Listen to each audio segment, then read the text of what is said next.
ദില്ലി ദാലി പോഡ്കാസ്റ്റിലേക്ക് സ്വാഗതം. ഞാൻ എസ് ഗോപാലകൃഷ്ണൻ. ആധുനിക ബംഗാളി എഴുത്തുകാരിൽ പ്രമുഖനായിരുന്ന ശങ്കർ എന്ന മണിശങ്കർ മുഖർജി 92-ാമത്തെ വയസ്സിൽ ഫെബ്രുവരി 20 അന്തരിച്ചു. അദ്ദേഹത്തിൻ്റെ ആദ്യ നോവലായ കാത്തോ അജ്നാരെ, ജനാരണ്യ, സീമാബദ്ധ, നിവേദിത റിസർച്ച് ലബോറട്ടറി തുടങ്ങിയ തരംഗ സൃഷ്ടികളായ നോവലുകളും ശ്രീരാമകൃഷ്ണ രഹസ്യാമൃതം, സ്വാമി വിവേകാനന്ദൻ്റെ ജീവചരിത്രം തുടങ്ങിയ കൃതികളും നിരവധി കഥകളും കൂടാതെ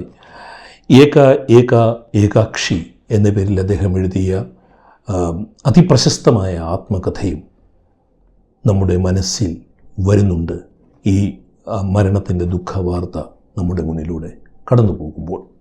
ഡിയർ റീഡർ എന്ന പേരിൽ ഈ ആത്മകഥ ഏകാക്ഷി എന്ന ഈ പ്രശസ്തമായ ആത്മകഥ ഡിയർ റീഡർ എന്ന പേരിൽ അരുണാവ സിൻഹ ഇംഗ്ലീഷിലേക്ക് വിവർത്തനം ചെയ്തിട്ടുണ്ട്. അതിമനോഹരമാണ് ആ ആത്മകഥ. ആ ആത്മകഥയിലെ ഒരു ഭാഗം ഞാൻ മലയാളത്തിലേക്ക് വിവർത്തനം ചെയ്തതാണ് ഈ ലക്കം ദില്ലി ദാലി പോഡ്കാസ്റ്റ്. ഈ പോഡ്കാസ്റ്റ് മഹാനായ എഴുത്തുകാരൻ ശങ്കർ എന്ന മണിശങ്കർ മുഖർജിക്ക് ദില്ലി ദാലി എന്ന ഈ പോഡ്കാസ്റ്റ് നൽകുന്ന വിനീതമായ ആദരാഞ്ജലിയാണ്. ഞാൻ ജനിച്ചത് 1933 ഡിസംബർ 7 ജസോർ ജില്ലയിലെ ബോൺഗ്രാമിലാണ് ഞാൻ ജനിച്ചത്. ഇന്ത്യ അന്ന് വിഭജിക്കപ്പെട്ടിരുന്നില്ല. ഒരിടത്തരം കുടുംബത്തിൽ ഞങ്ങൾ അങ്ങനെ ജീവിച്ചു വരികയായിരുന്നു. എന്നാൽ എൻ്റെ കൗമാരത്തിലെ ഒരു ദിനത്തിൽ മുതിർന്നവർ എൻ്റെ രാജ്യത്തെ തുണ്ടമാക്കുന്നത് ഞാൻ കണ്ടു. കുറച്ചു മണിക്കൂർ നേരത്തേക്ക് എൻ്റെ ജന്മസ്ഥലം പാകിസ്ഥാൻ്റെ ഭാഗമായി മാറിയിരുന്നു. അവർ പാകിസ്ഥാൻ്റെ കൊടി പോലും അവിടെ ഉയർത്തിയിരുന്നു. പക്ഷേ ചിലർ റാഡ്ക്ലിഫിൻ്റെ മാപ്പിൽ ഭൂപടത്തിൽ ഗൗരവതരമായ തെറ്റുകൾ കണ്ടെത്തുകയും ഞങ്ങൾ പെട്ടെന്ന് പാകിസ്ഥാനികളല്ലാതാകുകയും ഇന്ത്യക്കാർ ആകുകയും ചെയ്തു. ബോൺഗ്രാം ഭാഗമായിട്ടുള്ള പുതിയ ജില്ലയ്ക്ക് 24 പർഗാനാസ് എന്ന് പേര് ലഭിച്ചു. എനിക്കറിയില്ല എന്തുകൊണ്ട് ഞങ്ങൾക്ക് അവിടെ താമസിക്കാൻ കഴിയാതെ വന്നു എന്ന്. ഏതായാലും ഞങ്ങളുടെ കുടുംബം ഹൂഗ്ലി നദിയുടെ പടിഞ്ഞാറൻ തീരത്തുള്ള ഹൗറയിലേക്ക് താമസം മാറ്റി. എന്നെ ഒരു സ്കൂളിൽ ചേർത്തു. ആദ്യ ദിവസം തന്നെ മറ്റു കുട്ടികൾ എനിക്ക് ചുറ്റും കൂടി നിന്ന് ഞാൻ എവിടെ നിന്നാണ് വരുന്നത് എന്ന് ചോദിച്ചു. ബോൺഗ്രാം എന്ന് ഞാൻ മറുപടി പറഞ്ഞു. ഞാനത് പറഞ്ഞപ്പോഴേക്കും ക്ലാസ്സിൽ വലിയ ബഹളമായി. നോക്കൂ, നമ്മുടെ സ്കൂളിൽ ഒരു ബംഗാളിയുണ്ട്. ബംഗാളി എന്നായിരുന്നു ഈസ്റ്റ് ബംഗാളിൽ നിന്ന് വരുന്ന ആളുകളെ അന്ന് ഹൗറയിലും കൽക്കട്ടയിലും ഒക്കെ വിളിച്ചിരുന്നത്. നമുക്കൊരാൾ ബംഗാളിൽ നിന്നുണ്ട് എന്നവർ ഉറക്കെ വിളിച്ചു പറഞ്ഞുകൊണ്ടേയിരുന്നു. കിഴക്കൻ ബംഗാൾ, ഇന്നത്തെ ബംഗ്ലാദേശിൽ നിന്നുള്ളവരെ ബംഗാളി എന്നാണ് അന്ന് വിളിച്ചു പോന്നിരുന്നത്. ബംഗാൾ എന്നാണ് വിളിച്ചു പോന്നിരുന്നത് എന്നാണ് ശങ്കർ ആത്മകഥയിൽ പറഞ്ഞിരിക്കുന്നത്. ഞാൻ അവരോട് പറയാൻ ശ്രമിച്ചുകൊണ്ടേയിരുന്നു, വെറും 48 മൈലുകൾ ദൂരം മാത്രമേ ഉള്ളൂ ഇവിടെ നിന്നും എൻ്റെ ജന്മഗ്രാമത്തിലേക്ക് എന്ന്. എന്നാൽ ഞാൻ പറയുന്നത് ആര് കേൾക്കാൻ? അവർ പറയുന്ന കാരണം, നിങ്ങളൊരു ബാഗുമായി സിൽഡ റെയിൽവേ സ്റ്റേഷനിൽ തീവണ്ടി ഇറങ്ങിയിട്ടുണ്ടെങ്കിൽ നിങ്ങൾ ഒരു ബംഗാളിയാണ് എന്നാണ്. അങ്ങനെ വളരെ ചെറിയ പ്രായത്തിൽ തന്നെ ഞാൻ ഒരു പുറന്തള്ളപ്പെട്ടവനായി മാറി. തകർന്നു കിടക്കുന്ന ഓരോ കെട്ടിടവും ചൂണ്ടിക്കാട്ടിയിട്ട് അവരെന്നോട് പറഞ്ഞു, നോക്കൂ ഞങ്ങളുടെ ഹൈക്കോടതി എന്ന്. എൻ്റെ ക്ഷമ നശിക്കാൻ തുടങ്ങിയിരുന്നു. നിരന്തരമുള്ള പരിഹാസത്തിനിരയാവുക എത്ര വേദനാകരമാണ്. ഞാൻ ഒരു പ്രതിജ്ഞ എടുത്തിരുന്നു, ഒരു ബംഗാളി എങ്കിൽ ഒരു ദിവസം യഥാർത്ഥ ഹൈക്കോടതി ഞാൻ അവരെ കാണിച്ചു കൊടുക്കുമെന്ന്. സ്കൂളിൽ ഞാൻ കണക്ക് പഠിക്കുവാൻ വളരെ മോശമായിരുന്നു. പക്ഷേ എങ്ങനെയൊക്കെയോ 1948 ഞാൻ മെട്രിക്കുലേഷൻ പരീക്ഷ പാസ്സായി. അതിന് ഞാൻ നന്ദി പറയേണ്ടത് മഹാത്മാഗാന്ധിയോടും മുഹമ്മദ് അലി ജിന്നയോടുമാണ്. കാരണം ഇന്ത്യ വിഭജന കാലത്തിന് ഒരു വർഷത്തിന് ശേഷം പരീക്ഷ എഴുതിയവർക്കെല്ലാം കൈയഴിച്ച് ഗ്രേസ് മാർക്സ് നൽകിയിരുന്നു. അതിനാലാണ് വലിയൊരളവ് കുട്ടികളും അക്കാലത്ത് ജയിച്ചത്. അതിനാൽ എനിക്ക് ദൈവത്തിനോട് നന്ദിയുണ്ട്. സ്വാതന്ത്ര്യം കിട്ടി ഒരു വർഷത്തിനകം പരീക്ഷ എഴുതിയതിനാൽ കണക്കിൻ്റെ കുന്തമുനയിൽ നിന്നും എന്നെ രക്ഷിച്ചതിന്. ഇല്ലായിരുന്നെങ്കിൽ എന്തായി തീരുമായിരുന്നു ആവോ. എൻ്റെ അച്ഛൻ 1947 മരിച്ചു. 8 കുട്ടികളടങ്ങിയ കുടുംബത്തിൻ്റെ മുഴുവൻ ഉത്തരവാദിത്വവും എൻ്റെ അമ്മയ്ക്ക് അങ്ങനെ ഏറ്റെടുക്കേണ്ടി വന്നു. ഞങ്ങൾ ഒരു വാടക വീട്ടിലായിരുന്നു താമസിച്ചിരുന്നത്. അച്ഛൻ്റെ ഇൻഷുറൻസ് തുകയായി ലഭിച്ച പണം കിഴക്കൻ ബംഗാളിലെ ഒരു ബാങ്കിലാണ് ഇട്ടിരുന്നത്. ആ ബാങ്ക് പൊളിഞ്ഞു. ഞാനാകട്ടെ എൻ്റെ കൗമാരപ്രായവും കടന്നിട്ടില്ലായിരുന്നു. എന്നിട്ടും ഒരു തൊഴിലന്വേഷിച്ച് കൽക്കത്തയിലെ തെരുവുകളിൽ എനിക്ക് അലഞ്ഞു തിരയേണ്ടി വന്നു. ഷോർട്ട് ഹാൻഡും ടൈപ്പിങ്ങും പഠിച്ചാൽ പെട്ടെന്നൊരു ജോലി കിട്ടുമെന്ന് ചിലരൊക്കെ പറഞ്ഞതിനാൽ ഞാനത് പഠിച്ചു. പക്ഷേ 18 വയസ്സാകാതിരുന്നതിനാൽ എന്നെ ജോലിക്കെടുക്കുവാൻ ആരും തയ്യാറായില്ല. വഴിവക്കിലെ കച്ചവടം മുതൽ എന്തൊക്കെ തൊഴിലുകൾ എടുത്തു എന്നുള്ളതിന് ഒരു കണക്കുമില്ല. ആ സമയത്ത് സീൽഡായിലെ സുരേന്ദ്രനാഥ് കോളേജിൽ ഞാൻ പേര് ചേർത്തു. അവിടെ ഉണ്ടായിരുന്ന അധ്യാപകർക്ക് കുട്ടികളെ സ്നേഹിക്കാൻ അറിയാമായിരുന്നു. ഞാൻ ഒരേ സമയം തന്നെ ജോലി ചെയ്തു, പഠിച്ചു. സമയം കിട്ടിയപ്പോഴൊക്കെ നോവലുകൾ വായിച്ചു, ചെറുകഥാ സമാഹാരങ്ങൾ വായിച്ചു. എനിക്ക് എഴുതാൻ തുടങ്ങിയതൊക്കെ ചെറുതായി എഴുതുന്നുമുണ്ടായിരുന്നു. കോളേജിലെ സാഹിത്യ സമ്മേളനത്തിൽ ഞാൻ ഒരു ഹാസ്യകഥ വായിച്ചു. കോളേജിൽ വൈസ് പ്രിൻസിപ്പലായിരുന്ന PK ഗുഹ അത് കേട്ടു. അങ്ങനെ ഞാൻ അദ്ദേഹത്തിൻ്റെ പ്രിയപ്പെട്ട ശിഷ്യന്മാരിൽ ഒരാളായി മാറി. എൻ്റെ വീട്ടിലെ കഷ്ടാവസ്ഥ മനസ്സിലാക്കി അദ്ദേഹം എൻ്റെ കോളേജ് ഫീസിൽ ചില ഇളവുകൾ അനുവദിച്ചു തന്നിരുന്നു. എഴുത്തുപോലെ ഉപയോഗശൂന്യമായ കാര്യങ്ങൾ കൊണ്ടും ചെറിയ ചെറിയ ഉപകാരങ്ങൾ ഉണ്ടാകാമെന്ന് ആദ്യമായിട്ട് എനിക്ക് മനസ്സിലായത് അപ്പോഴായിരുന്നു. സൗജന്യ പഠനം എന്നതുകൊണ്ടൊന്നും പക്ഷേ എൻ്റെ വീട്ടിലെ പ്രശ്നങ്ങൾ തീരില്ലല്ലോ. അതിനാൽ എനിക്ക് കോളേജ് വിദ്യാഭ്യാസം അവസാനിപ്പിക്കാതെ നിവൃത്തിയില്ലാതായി. കൂടുതൽ വരുമാനമുണ്ടാക്കാതെ നിവൃത്തിയില്ലായിരുന്നു. പക്ഷേ എങ്ങനെ എന്നതിനെക്കുറിച്ച് ഒരു പിടിപാടുമില്ലാതായി. അങ്ങനെ ഇരിക്കെ എൻ്റെ ഒരു ചങ്ങാതി എന്നെ ബാരിസ്റ്ററായിരുന്ന നോയൽ ബാർവെല്ലിന് അടുത്തു കൊണ്ടുപോയി. എൻ്റെ ജീവിതത്തിലെ പുതിയൊരധ്യായം അന്ന് ആരംഭിക്കുകയായിരുന്നു. ഒരു ഇംഗ്ലീഷുകാരൻ്റെ ഓഫീസിൽ അങ്ങനെ ഞാനൊരു സ്റ്റെനോഗ്രാഫറും ടൈപ്പിസ്റ്റുമായി, കൂടാതെ ഒരു സ്കൂൾ ടീച്ചറുമായി. രാപകലില്ലാതെ പണിയെടുക്കുക എന്നതായിരുന്നു അതിൻ്റെയൊക്കെ അർത്ഥം. വീട്ടിലെ അംഗങ്ങളുടെ എണ്ണം ഓർക്കുമ്പോൾ അതല്ലാതെ വേറൊരു ഗതിയുമില്ലായിരുന്നു. മിസ്റ്റർ ബാർവെല്ലാണ് എൻ്റെ ജീവിതത്തിനെ മാറ്റിത്തീർത്തത്. എൻ്റെ തന്നെ പഴയ ലോകത്ത് പുതുതായി ജീവിക്കാനുള്ള ആർജവം എനിക്ക് തന്നത് മിസ്റ്റർ ബാർവെൽ ആയിരുന്നു. മിസ്റ്റർ ബാർവെൽ എന്നിൽ എന്തോ ഒക്കെ മൂല്യങ്ങൾ കണ്ടിരുന്നു.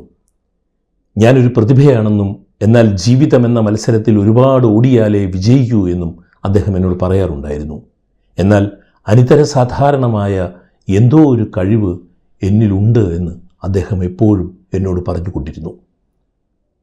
അത് കേട്ട് ഞാൻ പൊട്ടിച്ചിരിക്കുമായിരുന്നു.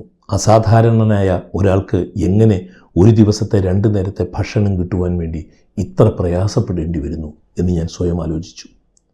മിസ്റ്റർ ബാർവെൽ ഹൈക്കോടതിയിൽ ഉണ്ടായിരുന്നപ്പോൾ അദ്ദേഹത്തിൻ്റെ ഷെൽഫിൽ കുത്തി നിറച്ചിരുന്ന ഇന്ത്യനും വിദേശിയുമായ പുസ്തകങ്ങളെല്ലാം ഞാൻ വായിക്കുമായിരുന്നു.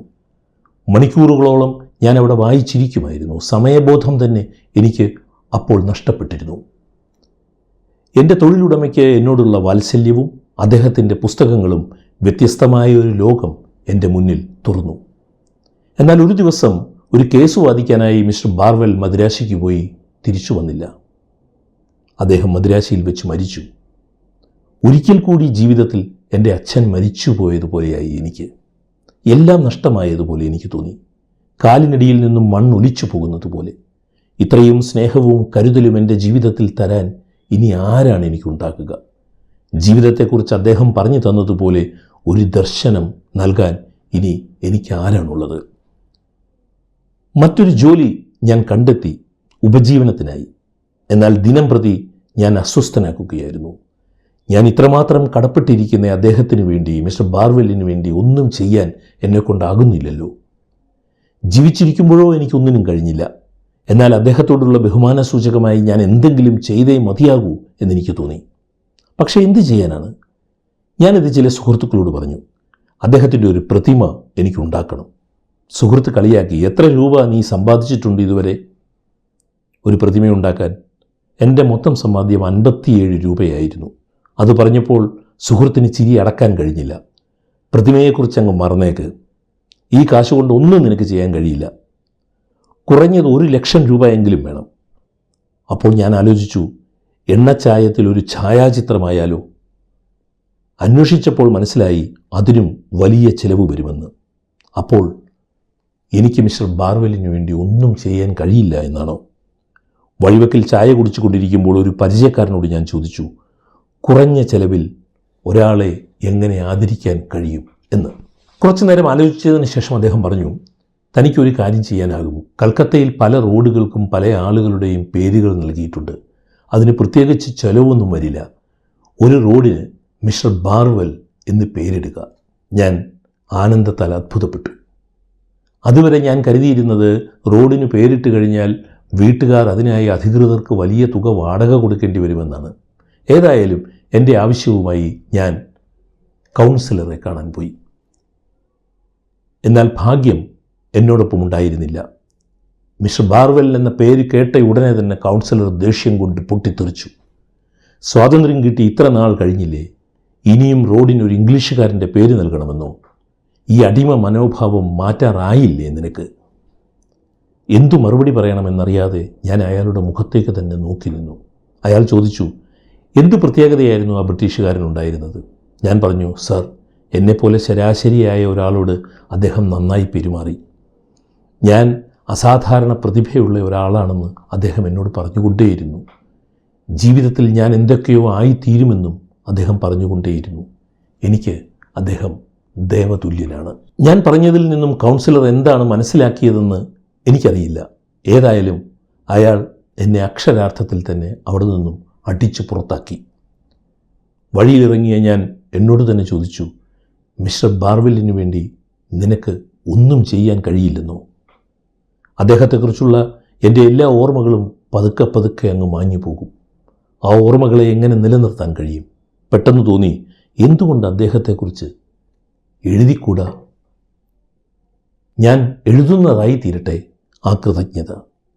പെട്ടെന്ന് തന്നെ ഞാൻ എഴുതാൻ തുടങ്ങി. വളരെ വേഗം അത് മുന്നോട്ട് നീങ്ങി. പത്രപ്രവർത്തകനായ ഗൗർകിഷോർ ഘോഷിനെ പരിചയപ്പെടാൻ അവസരം കിട്ടിയപ്പോൾ ഞാൻ ഇങ്ങനെ ഒന്ന് എഴുതിക്കൊണ്ടിരിക്കുന്നതിനെക്കുറിച്ച് പറഞ്ഞു. അദ്ദേഹം അതിൽ വലിയ താല്പര്യം കാണിച്ചു. ദേശ് മാസികയുടെ പത്രാധിപരായ സാഗർമോയി ഘോഷിനെ കാണണമെന്ന് എന്നോട് ആവശ്യപ്പെട്ടു. അക്കാലത്ത് ആനന്ദ് ബസാർ ഓഫീസ് ചിത്പൂറിലായിരുന്നു. വലിയ ആശങ്കയോടെയാണ് ഞാൻ കൈയെഴുത്തു പ്രതി സാഗർ മോയ് ഘോഷിന് നൽകിയത്. എഴുതാൻ ഉദ്ദേശിച്ചതിൻ്റെ പകുതിയേ ആയിട്ടുള്ളൂ. സാഗർ ബാബു മുരണ്ടുകൊണ്ട് പറഞ്ഞു, ഇതിവിടെ വെച്ചിട്ട് പോയിക്കോളൂ.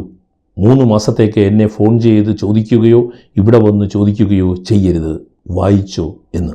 ഞാൻ തലകുലുക്കി തറയിലേക്ക് നോക്കി അവിടെ നിന്നും ഇറങ്ങി. 3 മാസങ്ങൾ കഴിഞ്ഞപ്പോൾ ആലോചിച്ചു, ഇനിയൊന്ന് പോയി ചോദിച്ചാലോ?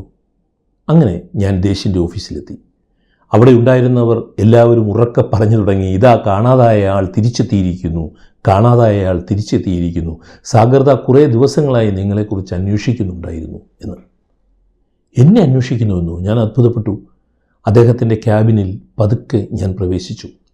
അദ്ദേഹം പരാതി പറയും പോലെ പറഞ്ഞു, എന്തൊരു മനുഷ്യനാണു താൻ. ഒരു കൈയെഴുത്തു പ്രതി തരുമ്പോൾ അതിൽ തൻ്റെ മേൽവിലാസം എഴുതണ്ടേ? എങ്ങനെ നിങ്ങളെ കണ്ടെത്താൻ കഴിയുമെന്നറിയാതെ വിഷമിക്കുകയായിരുന്നു ഞാൻ. താങ്കൾ എഴുതിയത് എനിക്കിഷ്ടമായി. ഞാനിത് പ്രസിദ്ധീകരിക്കും. പെട്ടെന്ന് ബാക്കി കൂടി എഴുതി തീർക്കുക. എനിക്ക് അമിതമായ സന്തോഷമുണ്ടായി. ഞാൻ പറഞ്ഞു, ആ കൈയെഴുത്ത് പ്രതി തിരികെ തരാമോ സഗർദ? ചെറിയ മാറ്റങ്ങൾ എനിക്ക് വരുത്തണമെന്നുണ്ട്. അദ്ദേഹം പെട്ടെന്ന് മറുപടി പറഞ്ഞു, ഞാനിത് തിരിച്ചു തരില്ല. ആദ്യം എഴുതാനുള്ളത് പൂർത്തിയാക്കുക, എന്നിട്ട് ബാക്കി ഞങ്ങൾക്ക് വിട്ടുതരിക. ഞാൻ അങ്ങനെ ചെയ്തു. കാത്തോ അജനാരെ അങ്ങനെ ദേശ് മാസികയിൽ പരമ്പരയായി വന്നു. 1954 അത്. അങ്ങനെ എഴുത്തിൽ നിന്നും എനിക്ക് വരുമാനമുണ്ടായി. അതിനുശേഷം തുടർച്ചയായി ബംഗാളി പ്രസിദ്ധീകരണങ്ങളിൽ ബസുമതി, ജുഗാന്തർ, ആനന്ദ് ബസാർ എല്ലാ മാസികകളിലും ഞാൻ എഴുതി തുടങ്ങി. വരുമാനവും പതുക്കെ വർദ്ധിച്ചു. ഒരിക്കൽ ജുഗാന്തർ മാസിക എനിക്കിഷ്ടമുള്ള ഒരാളെ അഭിമുഖം ചെയ്യാൻ എന്നോട് ആവശ്യപ്പെട്ടു. എന്നാൽ ഏതെങ്കിലും പ്രശസ്തൻ എന്നോട് സംസാരിക്കുവാൻ തയ്യാറാകുമോ എന്ന് ഞാൻ ശങ്കിച്ചു. എന്നെ ആർക്കും അറിയില്ല താനും. ഒരു ദിവസം രാവിലെ ഞാൻ ബുരാ ബസാറിൽ കുറേ കാളകൾ സന്തോഷത്തോടെ ഇങ്ങനെ അലയുന്നത് കണ്ടു. എന്തുകൊണ്ട് അവരിൽ ഒരാളോട് സംസാരിച്ചുകൂടാ? അവരെക്കുറിച്ചാകട്ടെ ആർക്കും ഒന്നും അറിയില്ല താനും. പിറ്റേന്ന് രാവിലെ ഞാൻ ഹാരിസൺ റോഡിലെത്തി. കാളക്കൂട്ടത്തിൽ ഒന്നിനെ ഞാൻ തിരഞ്ഞെടുത്തു. പിന്നെ അതിൻ്റെ പിന്നാലെ അങ്ങ് കൂടെ നടന്നു. നോട്ടുകൾ എഴുതിയെടുത്തു. എത്ര മാന്യമായിട്ടാണ് ആ കാള പെരുമാറുന്നത്. വഴിയരികെ മാത്രമേ നടക്കൂ. റെഡ് സിഗ്നൽ വരുമ്പോൾ മാത്രമേ റോഡ് കുറുകെ കടക്കൂ. ഒരേ കടയിൽ നിന്നേ എന്നും ഭക്ഷണം കഴിക്കൂ. ഞാൻ എഴുതിയതിന് കാള സംസ്കാരം എന്ന് പേരിട്ടു. യുഗാന്തർ അത് പ്രസിദ്ധീകരിച്ചു. പരിമൾ ഗോസ്വാമിയായിരുന്നു ആ ഭാഗത്തിൻ്റെ ചുമതല. അദ്ദേഹം എന്നെ അഭിനന്ദിച്ചു, നല്ല വാക്കുകൾ പറഞ്ഞു. എങ്ങനെ താങ്കൾക്ക് ഇങ്ങനൊരു ആശയം തോന്നി എന്ന് അദ്ദേഹം എന്നോട് ചോദിച്ചു. ഞാൻ പറഞ്ഞു, നഗരത്തിലെ പ്രമുഖർക്ക് എനിക്കായി നീക്കിവെക്കാൻ സമയമില്ലായിരുന്നു, അതിനാൽ ഇത് സംഭവിച്ചു. അങ്ങനെ ഒരു ഉറപ്പുമില്ലാത്ത എൻ്റെ ജീവിതം മുന്നോട്ട് പോയി. ഒരു എഴുത്തുകാരനായി തീരുമെന്ന് ഞാൻ ഒരിക്കലും സ്വപ്നത്തിൽ പോലും വിചാരിച്ചിരുന്നില്ല. അങ്ങനെയൊക്കെ ആഗ്രഹിക്കാൻ തക്ക ഒരു ജീവിതമായിരുന്നില്ല എൻ്റേത്. എങ്ങനെയെങ്കിലും ഒന്ന് ജീവിക്കണം, അത്രമാത്രമേ ഉണ്ടായിരുന്നുള്ളൂ. ഞാൻ വളരെ ചെറുപ്പത്തിൽ എഴുതാൻ തുടങ്ങിയിരുന്നു. എന്നാൽ 1-2 പേരിൽ കൂടുതലായി ആരും ഇതാ നല്ലൊരു എഴുത്തുകാരൻ വന്നിരിക്കുന്നു എന്ന് അക്കാലത്ത് പറഞ്ഞതായി എനിക്ക് ഓർമ്മയില്ല. സത്യത്തിൽ കാര്യങ്ങൾ എനിക്കെതിരായിരുന്നു. കാര്യങ്ങളൊക്കെ തീരുമാനിച്ചിരുന്നവരുടെ ഭീകരത എന്നെ കീറി മുറിച്ചിരുന്നു. അവരുടെ അധികാരം എന്നെ കീറി മുറിച്ചിരുന്നു. അതേസമയം ആവശ്യത്തിന് അഹങ്കാരം എനിക്കുണ്ടായിരുന്നു താനും. ഞാൻ ഒരുപക്ഷെ മയപ്പെട്ടിട്ടുണ്ടാകാം ജീവിതത്തിൽ. എന്നാൽ ആരുടെയും മേൽനോട്ടത്തിൽ ഒരു വരി പോലും എഴുതുവാൻ ഞാൻ ഒരിക്കലും തയ്യാറായിട്ടില്ല. ബംഗാളിലെ പ്രശസ്തരായ എഴുത്തുകാരുടെ വൈതാളിക വൃന്ദങ്ങൾ എന്നെ ആദ്യകാലങ്ങളിൽ തള്ളിപ്പറഞ്ഞു. എൻ്റെ പുസ്തകങ്ങൾക്ക് ആരും നിരൂപണങ്ങൾ എഴുതിയില്ല. എനിക്കപ്പോഴൊക്കെ വലിയ വിഷമം തോന്നിയിട്ടുണ്ട്. എങ്കിലും ഞാൻ ആരോടും അതൊന്നും ഇതുവരെ പറഞ്ഞിട്ടില്ല. ഞാൻ ആദ്യം എഴുതിയത് ദേശിൽ പ്രസിദ്ധീകരിച്ചു വന്നപ്പോൾ എനിക്ക് 400 രൂപ പ്രതിഫലം കിട്ടിയിരുന്നു. അതുകൊണ്ട് അമ്മയ്ക്ക് ഒരു ബനാറസി സാരി, പട്ടുസാരി വാങ്ങിച്ചു കൊടുക്കണം എന്ന ആഗ്രഹം എനിക്കുണ്ടായിരുന്നു. അത് ഞാൻ അമ്മയോട് പോയി പറഞ്ഞപ്പോൾ അമ്മ പറഞ്ഞു, നീ ആദ്യം കറൻറ്റ് ചാർജ് അടച്ചിട്ട് വീട്ടിൽ വൈദ്യുതി വെളിച്ചം തിരികെ കൊണ്ടുവരൂ. ഈ ഇരുട്ട് എനിക്ക് സഹിക്കാനാകുന്നില്ല എന്ന്. ആധുനിക ബംഗാളി സാഹിത്യത്തിലെ പ്രമുഖ എഴുത്തുകാരിൽ ഒരാളായിരുന്ന ശങ്കർ എന്ന മണിശങ്കർ മുഖർജി 92-ാം വയസ്സിൽ ഫെബ്രുവരി 20-ാം തീയതി അന്തരിച്ചു. അദ്ദേഹത്തിൻ്റെ അതിപ്രശസ്തമായ ആത്മകഥ ഏക ഏക ഏകാക്ഷി ഡിയർ റീഡർ എന്ന പേരിൽ അരുണാവ സിൻഹ ഇംഗ്ലീഷിലേക്ക് വിവർത്തനം ചെയ്തതിലെ ഒരു ചെറിയ ഭാഗം മലയാളത്തിലേക്ക് മൊഴി മാറ്റിയതാണ് ദില്ലി ദാലിയുടെ ഈ ലക്കം പോഡ്കാസ്റ്റിൽ നിങ്ങൾ കേട്ടത്. ആദരണീയനായ എഴുത്തുകാരൻ ശങ്കറിനുള്ള ദില്ലി ദാലി പോഡ്കാസ്റ്റിൻ്റെ ഈ ആദരം ഇവിടെ അവസാനിക്കുകയാണ്. കേട്ട സുമനസ്സുകൾക്ക് നന്ദി. സ്നേഹപൂർവ്വം, എസ് ഗോപാലകൃഷ്ണൻ.